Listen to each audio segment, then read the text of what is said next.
Why MGTOW isn't strength, it's fear disguised as freedom. Let me be clear about something before we start. This episode is not about attacking men. It's not about shaming people who've been hurt. And it's definitely not about defending bad behavior in relationships. This episode is about calling out a weak solution to a real problem. I see the comments. This is AI garbage. This is nonsense. MGTOW is the only way. And here's what those comments really tell me.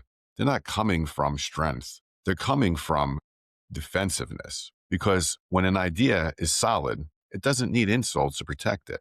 So today, we're going to do something most people avoid. We're going to examine the idea honestly. And by the end of this episode, you'll understand why MGTOW isn't masculinity. It isn't mastery. And it certainly isn't freedom. It's fear, cleaned up, renamed, and sold as philosophy. So why does MGTOW feel powerful at first? Let's start with why MGTOW feels good. Because it does at first. When someone has been betrayed, been disrespected, been emotionally wrecked, invested deeply, and lost, walking away feels like control. Silence feels like power. Fall feels like dominance. Distance feels like safety. And here's the truth most people won't say out loud. Avoidance always feels powerful in the beginning because there's no resistance. There's no challenge. There's no risk, no emotional exposure. But the absence of challenge is not strength. It's relief. And relief is not mastery.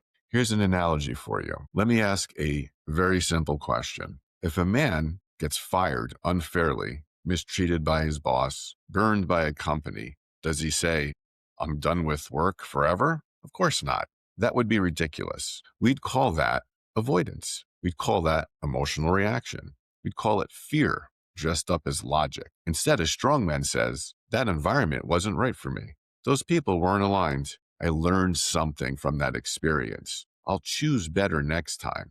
He doesn't opt out of the entire domain of work because opting out isn't power. It's incapacity. And relationships are no different. One bad experience, two bad experience, many bad experiences doesn't mean the entire arena is corrupt. It means your selection, your boundaries, or your emotional regulation failed. Strong men fixed a failure. Weak systems abandon the arena. They quit. Let me give you another analogy. This time I'll use the gym. So if you go to the gym, imagine a man saying something like this. I lifted heavy. I got injured. I got hurt.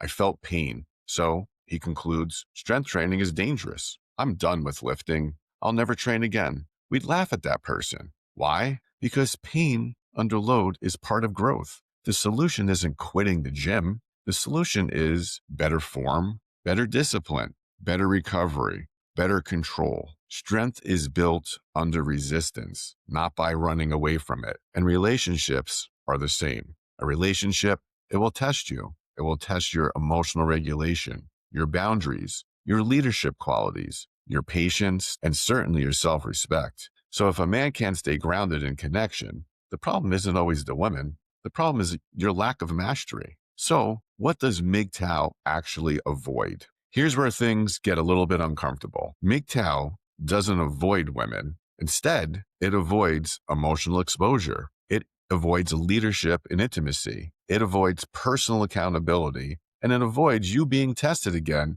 because testing is where weakness gets revealed. It's much easier to say, I don't need relationships than it is to say, I need to become stronger within them. If you only feel powerful when you're alone, when you quit, you're not powerful. You're unchallenged. Strength that collapses under proximity, that's not strength. Let's talk about Stoicism for a minute. Stoicism is certainly not withdrawal. A lot of MGTOW men claim Stoicism, but Stoicism is not avoidance. Stoicism is self-governance. A Stoic man, he doesn't overinvest. He doesn't chase. He doesn't abandon his frame. And he certainly doesn't lose himself in emotion. But he also doesn't hide from life. Stoicism isn't about being internally unmoved, not externally absent. A man with emotional mastery, they're able to date. They can love people. They can connect with people. They can lead others without suffering chaos because he doesn't give his power away in the first place. So let's talk about what that intelligence gap is. Here's something rarely discussed. Emotional intelligence changes everything. So a man who understands his triggers, can control his reactions, knows how to set boundaries and set them early, invests proportionately, doesn't get destroyed in a relationship. He doesn't over romanticize. He doesn't over attach. And he certainly doesn't ignore red flags. He doesn't abandon his standards, so he doesn't need to run. MGTOW exists largely because many men, they never learn emotional regulation. They never learn how to set and enforce boundaries. They never learn selection. And instead of learning, they quit.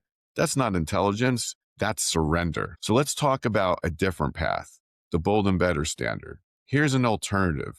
A strong man, he stays engaged with life. He stays selective. He stays disciplined, and he stays grounded. He doesn't chase women. He doesn't submit to them, and he doesn't run from them. He chooses. He can walk away without any bitterness. He can stay without losing himself or being afraid. He can love without collapsing because his power doesn't come from distance. Instead, it comes from self-command and self-mastery. So in closing, let me leave you with this. Removing yourself from any challenge in life doesn't make you strong. It makes you untested. Freedom isn't the absence of risk. It's the presence of mastery. So a man who has mastered himself doesn't need to hide from life or to hide from women. That's bold and better.